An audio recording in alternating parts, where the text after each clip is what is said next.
So, welcome back. I hope you're all well. I've been thinking a lot about how to start this journey towards truth, and I figured I might as well just start at the beginning of my life. I was born in London to a pretty normal family. I'm sure you can all relate. I mean, most of the people that I know were born at some point. But my mum said when I was a kid that I never really smiled, She said that I was born like a little adult. And it was because my earliest memory of being alive, I can remember that that I felt like I wasn't particularly happy about being here. I felt like I was back here, if that makes sense. I'm sure it does to a lot of you. And I wasn't happy about it. And I had this sense, like a deep knowing that there was something wrong with the world. It wasn't obvious, it wasn't to do with my family or how I was loved or, we were a pretty normal working class family, just normal kind of nutters, but nothing out of the ordinary. But I knew there was something wrong. Also, I don't know if any of you can relate to this. I'm sure some of you can. But I was having contacts, i.e. entities coming in my room at night time. Sometimes the standard greys. Sometimes people, or people that look like people, coming into my room at night time. Sometimes both of them together. And I'll just clarify, guys that were dressed like soldiers, and they would come into the room and they would be like with these greys. Sometimes they'd come in and surround my bed. A lot of the time that was the last thing I can remember about it, but I knew it was happening regularly. And as a child, I actually thought that everybody was going through that. I thought it was one of those things that people go through, but no one seemed to be really talking about it. But I felt like I was part of a control system. That there was a control system in the world, and I was a part of it. And for some reason, I was under constant surveillance, constant control. And that someone was taking me, or a group of people were taking me. And I thought it was happening to everybody. And in fact, as time's gone on, I still believe that to a large extent, that is actually happening to everybody in this world. I think obviously some people are completely unaware of it, and I do believe that some people experience more of it than others. And some people have absolutely no idea that it's happening to them. So, but that was my life, And then when I got to about 4 years old, something happened. I was in play school, and I was taken by a group of human-looking entities. And for some reason, they dropped me back. I have no recollection of what happened during the time that I was gone, but I was taken and I was dropped off across London, miles away from the play school that I was in. And it caused a bit of a fuss, to say the least. I was taken to a police station. My mum and dad, my mum came to pick me up. And It was the way that everyone behaved around it and then seemed to want to forget about it very quickly. That's when I realised that people don't want to know about this stuff, even my own family. I had this feeling that people were scared of me, and that was really isolating for a kid, because I didn't feel scary. I didn't mean anyone any harm, and there was a sense of isolation that kicked in. It wasn't nice, and I learned very quickly that I should keep my mouth shut about the way that I am experiencing life and the way that I felt. No one ever seemed to want to talk about it. If I ever said to people, there's something wrong with this world, people didn't understand what I was saying. We're kids, you know. I would try to talk to adults about it and they didn't want to know. I spent a lot of time with my nan and granddad. They were great. They were really great people. They knew that something was going on with me, and they used to let me sleep in their bed.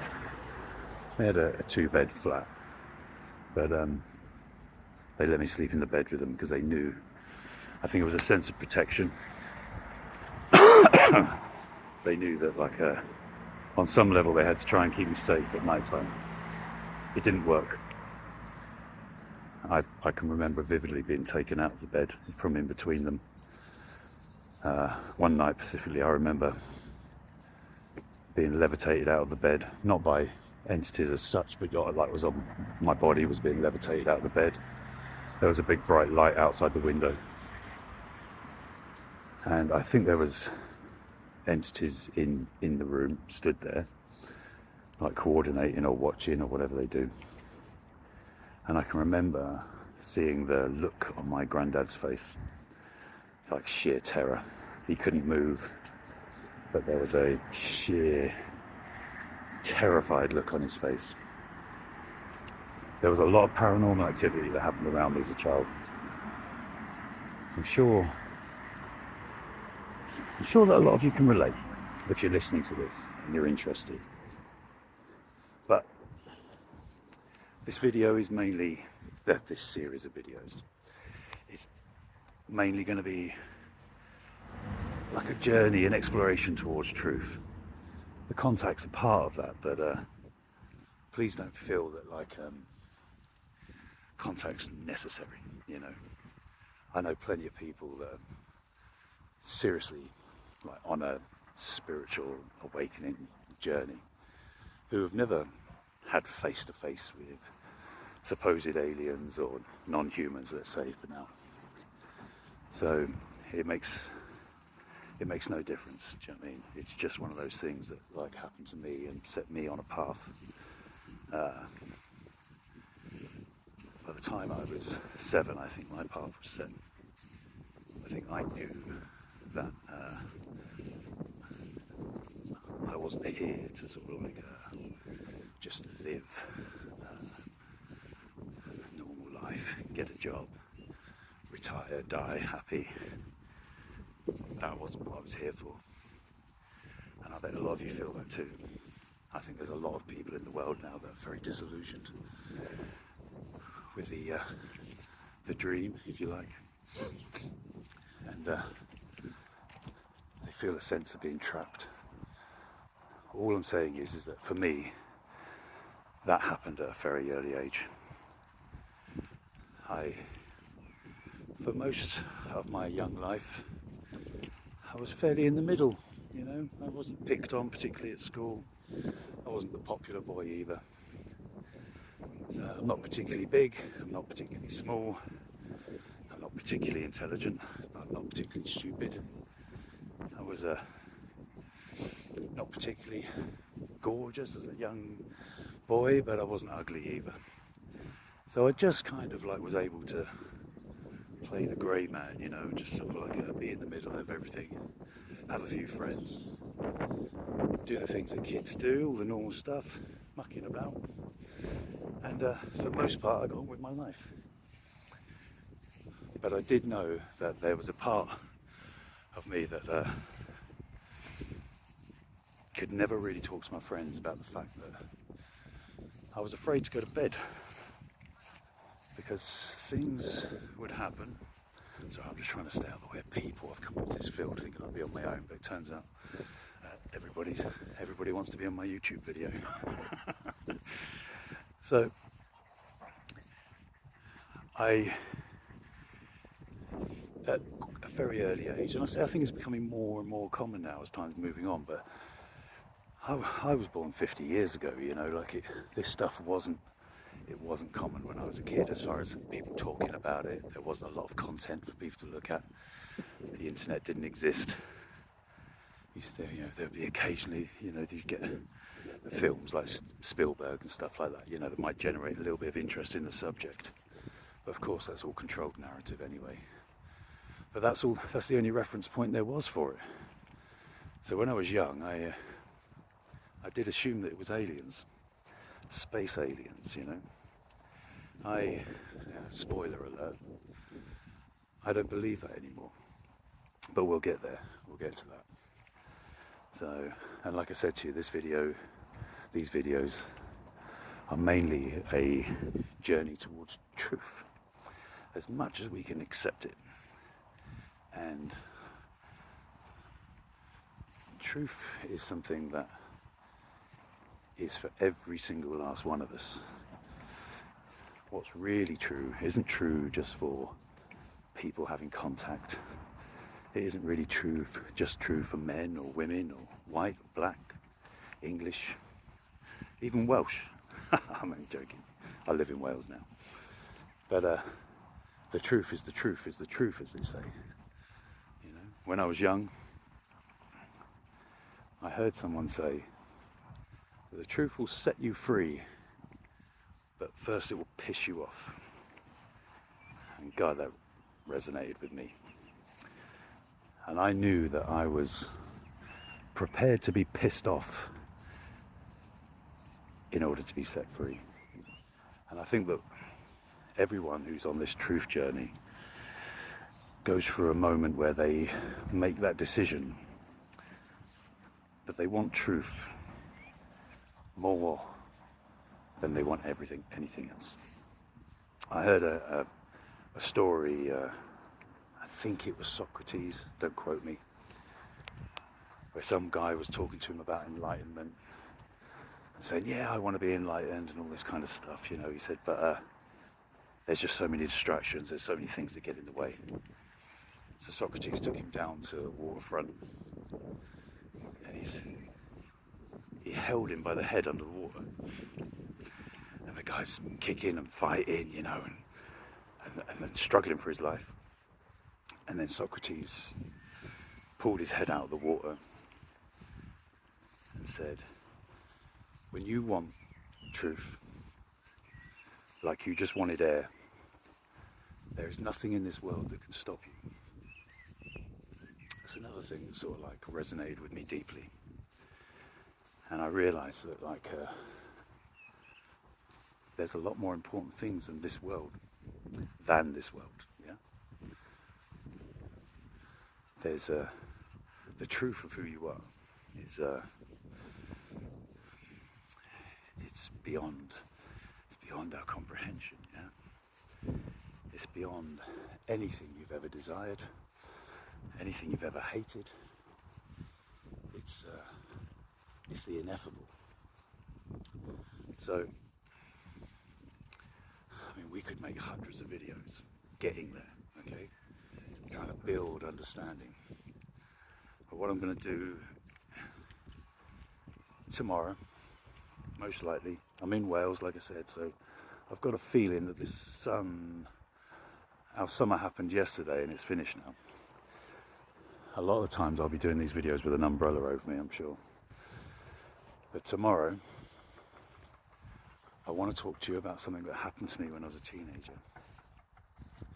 And I believe that I had made a decision that I wanted truth more than anything else.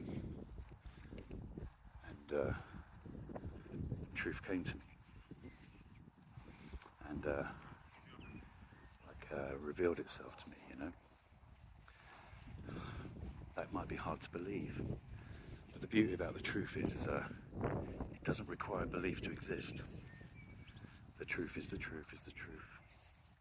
So stay with me and comment, and let's get a discussion going. I'm not very good with technology, okay, so I'll look at the comments, but I need someone to teach me how to engage with it at the moment. Yeah, people that know me will be quite amazed that I'm even making these videos on my own. I've always resented technology. Okay, I don't know why, but I kind of do. But something in my soul has a real problem with technology. And but we're making it work for us, okay? Because it means that I can talk to you, and like without it, we couldn't. So we'll get there, okay? You just work with me, okay? Just give me time to get myself up to speed with it all, okay? Now, so tomorrow I will tell you about an event that happened to me, and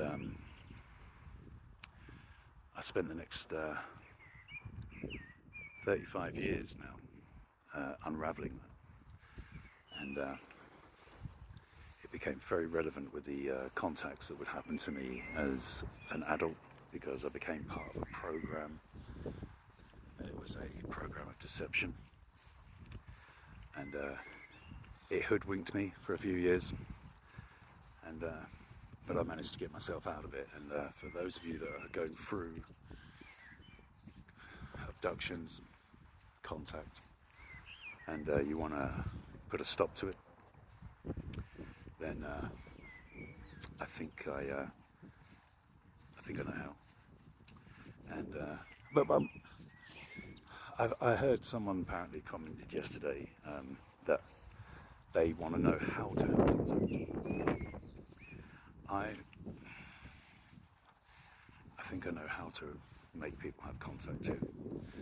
I'm not going to judge, everyone's on their own path, so I mean, like, we're unlimited in the amount of videos we can make and the amount of discussions that we can have, so I will probably talk to you about how that's possible too. But the deepest form of contact that you are ever going to experience is contact with your true self. It sounds like a card or something, but I'm telling you it's true. So let's keep going, okay? I'm going to do my best.